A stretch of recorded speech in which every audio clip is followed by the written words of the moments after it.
우리는 지난 시간에 하늘의 말씀을 들으라는 그런 제목으로 말씀을 함께 나눴습니다.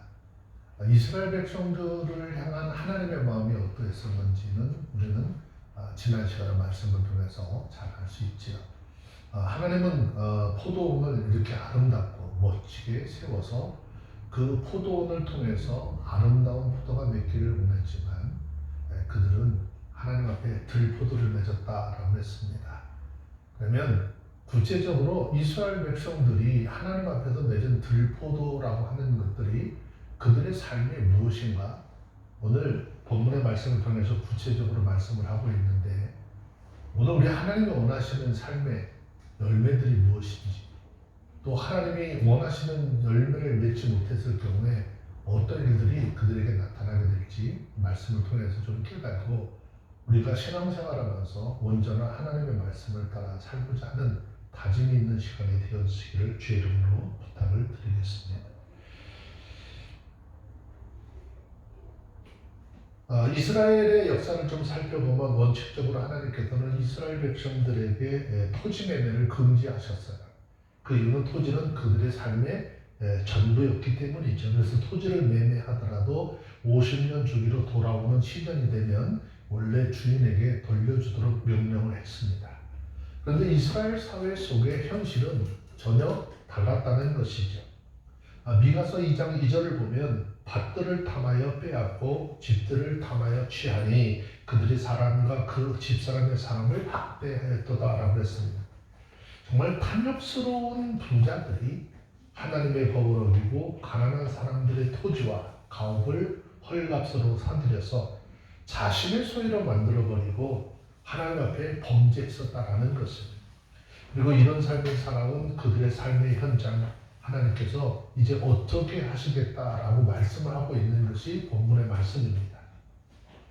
자, 이사야서 5장 8절, 9절, 10절 말씀에 보면 가옥에 가옥을 연하며 전토에 전토를 더하여 빈틈이 없도록 하고 그 땅 가운데 홀로 거하려 하는 자들 화가 있을진저 만군의 여호와께서 내 귀에 말씀하시되 정령이 허다한 가옥이 황폐하리니 크고 아름다울지라도 거할 자가 없을 것이며 열흘가리 포도원이 겨우 포도주 한 바트가 나겠고 한 호멜지기에는 간신히 한 에바가 나리라 했습니다.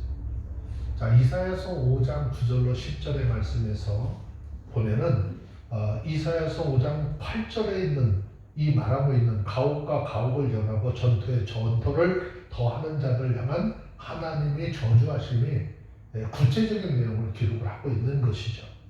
먼저 허다한 가옥이 황폐하게 되어서 그곳에 거할 자가 없게 될 것이고 토지의 소출이 거의 전무할 정도가 될 것이다 라고 했습니다.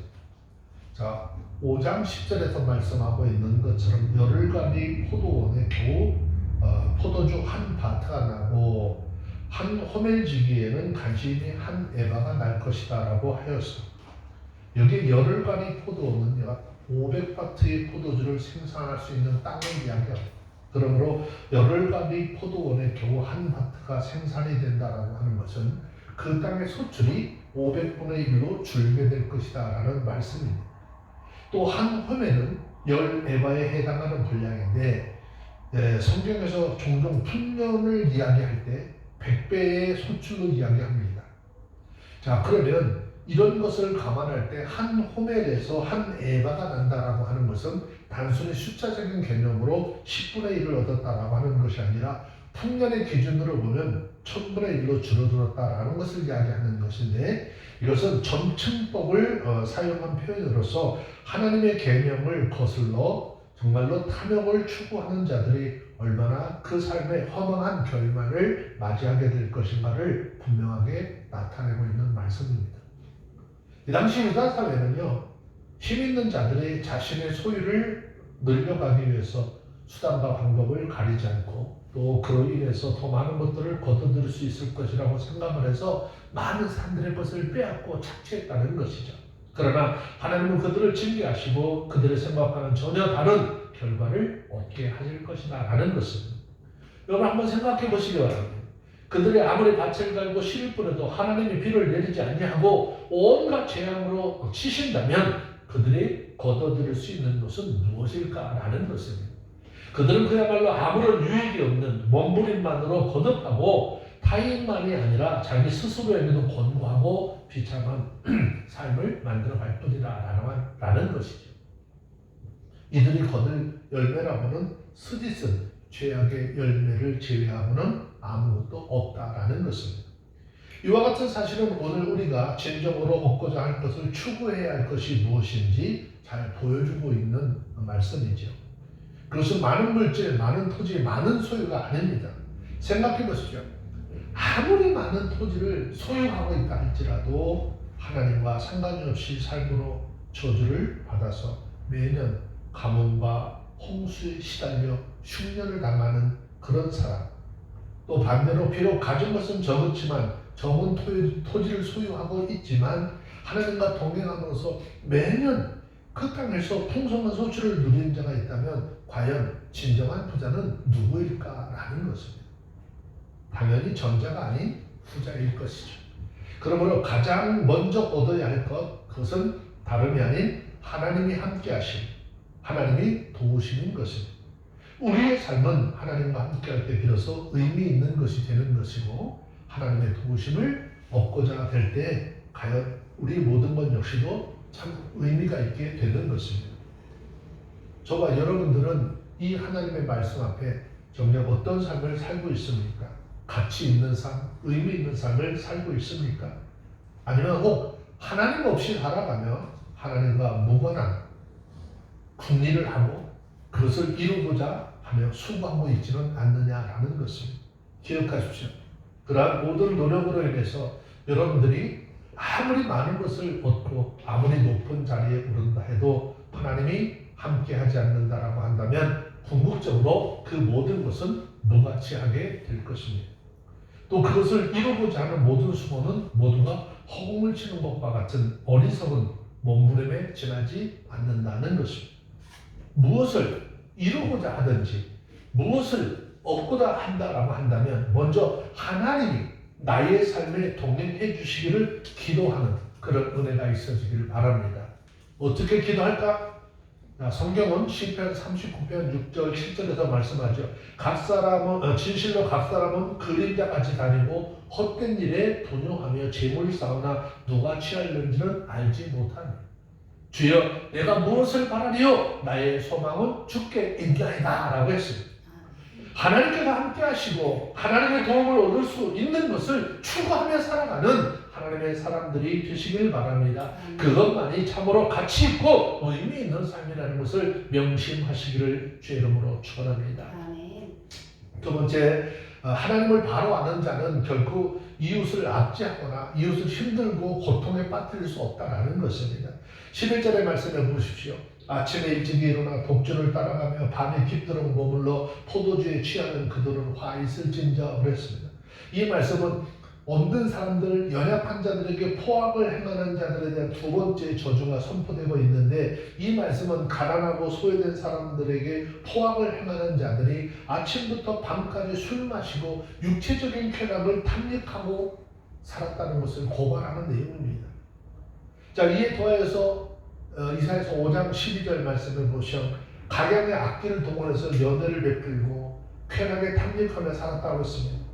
그들이 이처럼 쾌락을 누릴 수 있는 것, 방탕한 삶을 살 수 있는 것, 물질적인 재원은 두말할 것 없고 그 모든 것들이 다 약자들에게 탈취한 것이라는 것이죠. 따라서 이사야의 이러한 고발의 배후에는 그들의 압제와 탈취에 대한 그런 정죄도 포함이 되어 있다는 것입니다. 그런데 이사야는 이러한 이들의 직접적인 행동에 대해서는 언급하지 아니하고 이사야서 5장 12절 후반부에 보면 여호와께서 행하시는 일에 관심을 두지 아니하고 그 손으로 하신 일을 돌아보지 아니했다라고 진술하고 있습니다. 이 말은 표면적으로 보면 문맥상 연결이 잘 되지 않는 것처럼 보여질 수 있습니다. 이런 진술보다는 그들의 쾌락과 사치와 방탕에 빠져 있으면서도 자신들로 인해서 고통을 받고 있는 가난한 자들, 약한 자들을 돌아보지 않았다라고 하는 표현이 어떻게 보면 더 적합할 수도 있습니다. 그러나 이사야가 이러한 표현을 한 것은 결코 이상하거나 어색한 것이 아니라는 것이죠.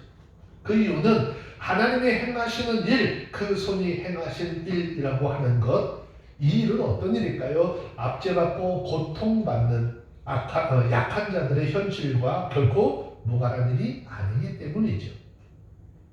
여기서 이사야 선지자가 지적하는 것은 하나님께서 행하시는 일, 그 손으로 행하시는 일이라고 하는 것은 하나님의 백성, 이스라엘 백성들에게 결코 잊어서는 안 될 일을 상기시키는 것입니다.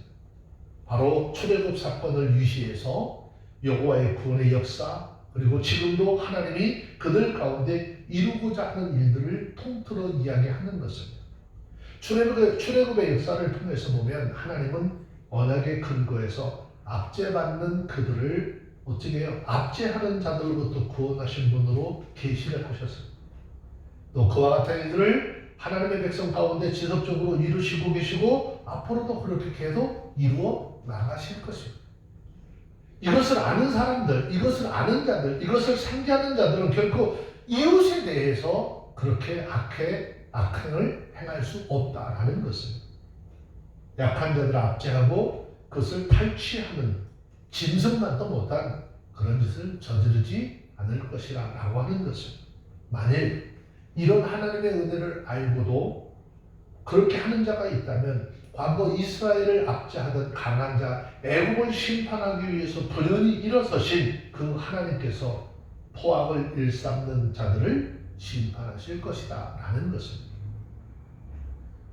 성경에서 우리는 선지자들이 종종 이스라엘 백성들을 향해서 제발 좀 하나님을 잘 알아라 라고 외치는 소리를 들을 수 있습니다. 또 이스라엘 백성들이 하나님을 바로 알지 못함을 보면서 안타까워서 하나님을 정말 잘 알고 믿음에 떠나지 않아 하나님 원하시는 삶을 살기를 원하는 외침이 있었음을 봅니다. 특별히 우리는 잘 알고 있는 것처럼 호세아서 4장 6절에 보면 내 백성이 지식이 없어 망하는도다. 내가 내 지식을 버렸으니 나도 너를 버려 내 제사장이 되지 못하게 할 것이고 내가 내 하나님의 율법을 잊었으니 나도 내 자녀들을 잊어버리리라고 하셨습니다. 이 말씀은 오늘 이 시대를 살아가는 모든 그리스도인들이 함께 듣고 마음에 새겨야 할 일인 것입니다. 여러분, 우리의 역시 죄악된 본성이 있고 물질과 현실적인 안락에 대한 탐심이 있습니다. 때로는 그것을 이루기 위해서 자칫 이웃들의 어려운 고통을 돌보지 아니하고 자신의 안일함을 구할 때도 많이 있습니다.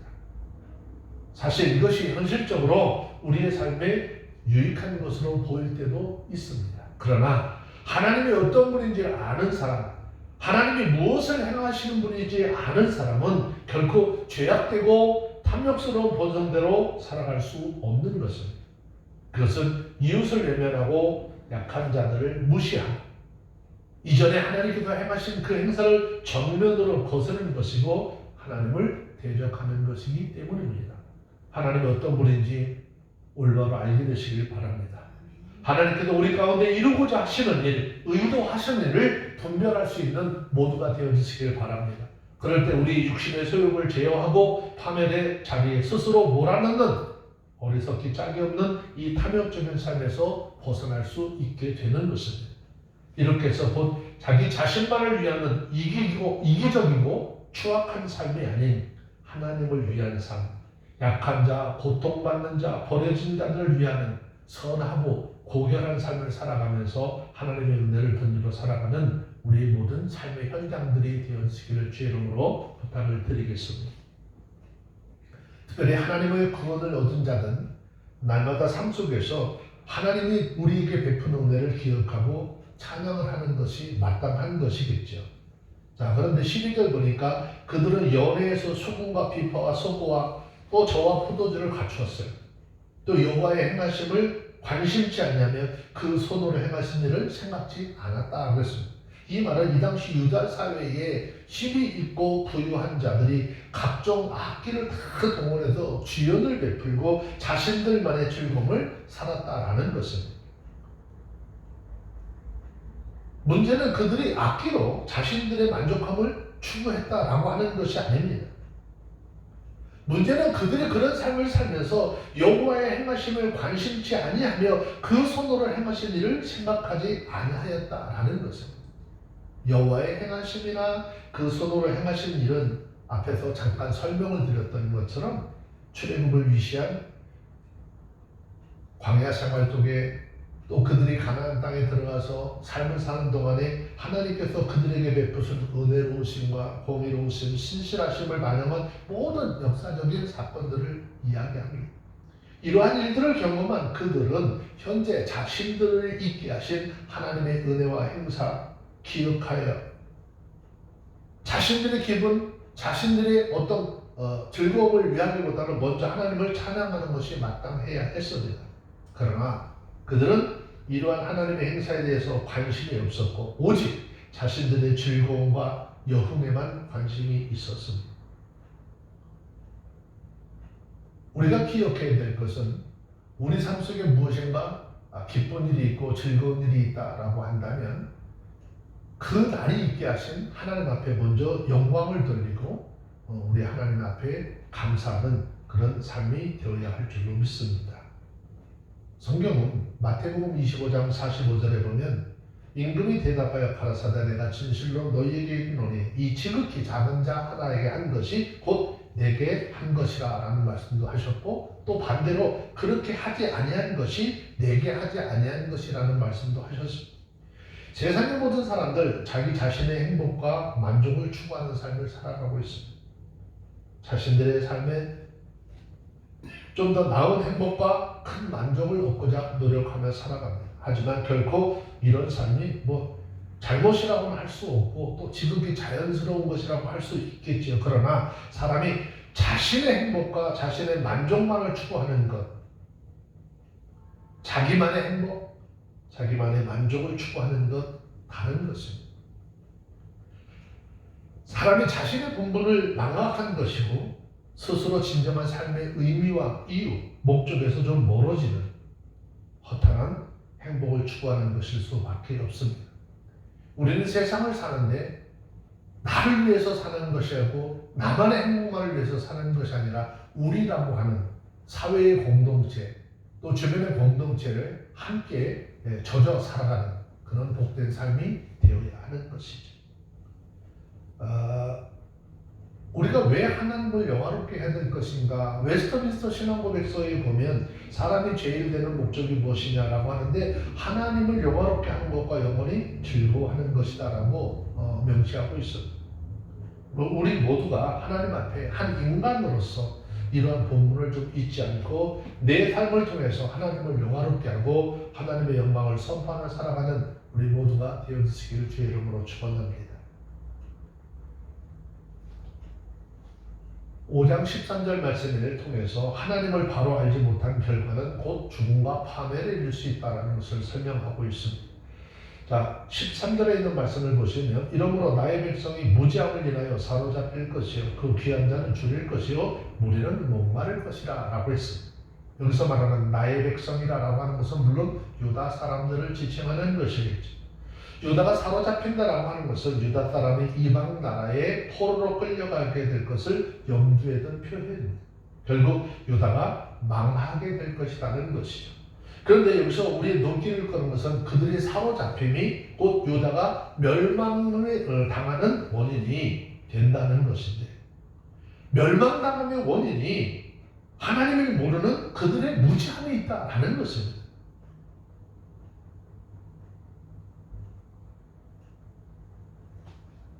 이 말씀을 잠깐 생각해 보면 유다의 멸망의 원인이 이 당시에 국제 정세의 무지한 데 있음을 말하는 것처럼 여겨질 수도 있겠지만 사실은 유다가 망한 원인은 표면적으로 분석해서 보면 분명히 그러한 면도 있겠죠. 유다가 멸망을 할 당시에 바벨론이 아수르를 무너뜨리고 근동 지역의 새로운 패자로 부상하는 그런 때입니다. 하지만 유다는 여전히 이전부터 고수하고 있었던 친애국 정책을 그대로 고수하고 있다가 결국 멸망을 당하게 되는 것이죠. 그러나 유다가 오늘 본문에서 멸망당한다라고 하는 것은 그 당시 국제정세에 무지한, 그래서 멸망을 당했, 이건 하나의 표면적인 이유에 불과합니다. 본절에서 유다의 멸망 원인으로 제시하고 있는 문제는 세상적인 지식의 차원이 아니라 하나님을 알지 못하는 그런 차원에서 이야기를 하고 있는 것입니다. 즉 유다가 망하게 된 것은 하나님의 행사를 알지 못하는 영적 무지로 인해서 하나님을 의지하지 않고 하나님의 은혜에 감사하지도 아니하고 오직 자기들의 이기적인 욕구를 충족시키고자 하나님의 뜻을 거스리는 악을 저지름으로 인해서 벌어졌다라는 것입니다. 유다의 멸망의 원인, 하나님을 알지 못하는 영적 무지함에 있다는 것이죠. 성경은 예레미야 4장 22절에서 말씀하기를 내 백성이 나를 알지 못하는 우준한 자여 지각이 없는 미련한 자식이라 악을 행하기에는 지각이 있으나 선을 행하기에는 무지하도다 라고 했습니다. 이것을 정확하게 진단했었던 선지자들이 하나님의 백성들을 향해 다른 그 어떤 것보다도 제발 좀 여호와 하나님을 알라라고 계속해서 외쳤던 것이 바로 이러한 맥락에서였습니다. 사람이 삶을 살아가는데 어떤 일에 대해서 지식, 즉 알미라고 하는 것은 너무나 중요합니다. 그래서 지식이 없으면 세상을 살아가는데 굉장히 많은 어려움을 겪기도 하죠. 무지가 가난의 원인이라고 하는 말도 있습니다. 실제로 교육의 수준이 낮은 그런 그 주변의 나라들을 보면 민족 수준의 생활 수준도 굉장히 저하되어져 있는 것을 볼 수 있습니다. 가난에 허덕이는 이것들이 그들의 주변 나라의 삶을 보면 볼 수 있는 현상들이죠. 물론 세상적인 지식에 대한 측면을 이야기하는 것이 분명하긴 하지만 세상적인 지식보다도 더 중요한 것이 있는데 그것은 바로 우리의 운명과 삶 전체를 결정짓는 아주 중대한 지식이 있습니다. 바로 우리의 창조주시고 우리의 구원자이시며 장차 심판주로 우리에게 임하시고 우리가 대변할 하나님, 그분에 대한 지식을 이야기하는 것입니다. 그분의 본성과 성품, 그분과 우리의 관계, 그분의 뜻과 소원, 그분의 행사, 그리고 우리를 통해 이루고자 하는 그 하나님의 뜻을 올바르게 알고 그 목적을 이루는 삶을 이야기하는 것입니다. 이 지식이 없다면 우리는 그야말로 허무한 인생, 근본도 방향도 목적도 없이 무가치한 삶을 살게 되는 것입니다. 이 지식이 없다면 우리는 하나님이 베푸시는 축복과 은혜에서 멀어지고 죽음과 저주, 심판의 나락에 떨어지게 될 것입니다. 하나님의 아는 지식을 가지시길 바랍니다. 더욱 적극적으로 하나님을 알기에 힘쓰시고 하나님의 성품과 행사, 그분이 우리에게 원하시는 뜻이 무엇인지 성경을 통해서 분별할 수 있기를 바랍니다. 하나님을 알지 못하는 것, 하나님의 행사와 하나님의 계획하심에 무관심한 것은 결국 자신을 파멸과 심판에 자처하는 것임을 깨닫게 하시길 주의 이름으로 부탁을 드리겠습니다. 특별히 14절, 15절 말씀에 보면 조금 무서운 이야기인데요. 하나님의 심판을 당하는 죄는 주동자에게만 있는 것이 아니라 그 일에 동참한 모든 사람에게까지 임하게 된다는 것입니다. 음부가 그 욕망을 크게 내어 한량없이 그 입을 벌린즉 그들의 호화로움과 그들의 많은 무리와 그들의 떠드는 것과 그들 중에서 연락하는 자가 거기에 빠질 것이라. 천한 자는 홀복되고 귀한 자는 낮아지고 오만한 자의 눈도 낮아질 것이라 그랬습니다. 자, 여기 14절 말씀에 보면 이것은 하나님께서 유다를 심판하실 날이 있게 될 것이다 라는 말씀입니다. 먼저 3반절에서 악을 저지른 자뿐만 아니라 그들이 추구했던 모든 죄악된 삶의 요소들이 파멸을 상징하는 스올에 의해서 삼켜질 것이다 라고 했습니다. 그런데 이어지는 내용에서 그러한 심판이 악한 일에 동조하는 무리들, 하나님을 거스르는 악인의 죄악된 잔치에 참여해서 즐거워하는 모든 자들에게까지 확대될 것이다 라고 하는 것을 경고하고 있습니다.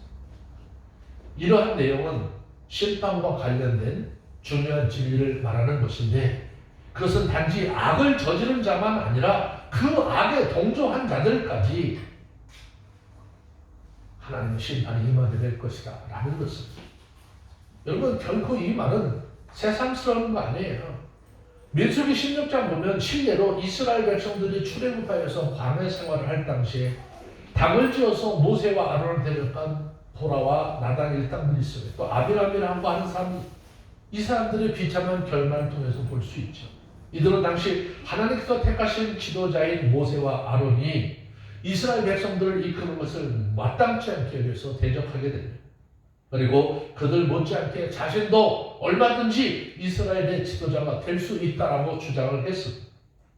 이것은 단순히 사람이 가지고 있는 권세에 도전하는 것이 아니었습니다. 그것은 궁극적으로 모세와 아론을 지도자로 세운 하나님의 권세에 도전하는 것이고, 이스라엘 공동체를 혼란과 무질서에 빠뜨려 그들이 가야 할 길마저도 흐리게 하는 사악한 범죄였기 때문에 그렇습니다. 이러한 악을 저지른 자들에 대해서 하나님은 땅을 갈라서 그들을 산채로 삼켜버리심으로 심판하셨습니다. 그런데 하나님은 단지 그들에게만 심판을 내린 것이 아니라 그들과 그들의 소유, 그들의 가족, 그리고 그들의 악에 동조한 모든 사람들을 산채로 땅에 매장시켜 버렸습니다.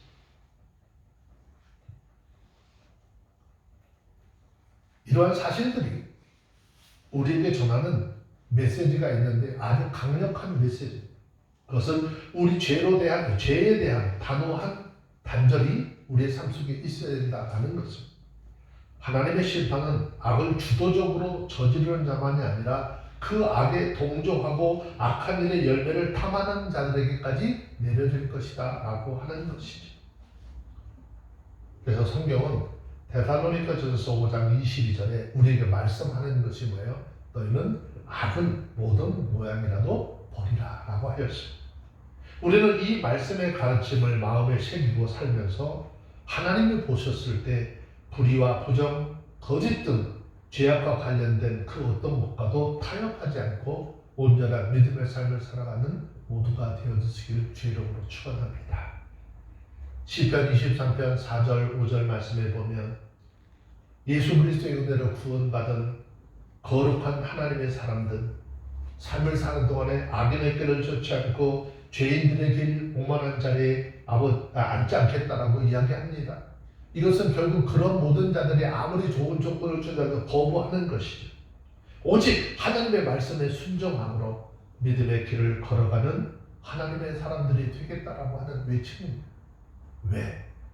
그렇게 걸어가는 길에는 하나님의 인도하심이 있고 원수 앞에서도 상을 베푸시는 하나님의 은혜가 있는데 그것을 바라보기 때문에 가능한 것입니다. 저와 여러분 모두가 오늘 하나님의 말씀의 가르침을 쫓아 믿음의 삶을 살고 하나님이 원하시는 믿음의 길을 걸어갈 수 있는 모두가 되어주시기를 주의 이름으로 축원합니다. 기도하겠습니다. 걸어가신 하나님 감사합니다. 하나님의 귀한 은혜로 오늘도 우리 귀에 하나님 귀한 말씀으로 양육하시고 말씀을 들을 수 있도록 은혜를 주신 것 감사합니다. 하나님이 원하시는 좋은 포도가 아닌 들포도를 맺었던 그들의 삶은 이런 것이었고 이 삶에 하나님의 심판이 임할 것이라 말씀하여 싸우니 이 말씀을 통해서 우리가 두려운 마음으로 주의 뜻을 쫓아 살고자 하는 다짐이 있게 하옵소서. 우리 주 예수님의 이름으로 기도합니다. 아멘.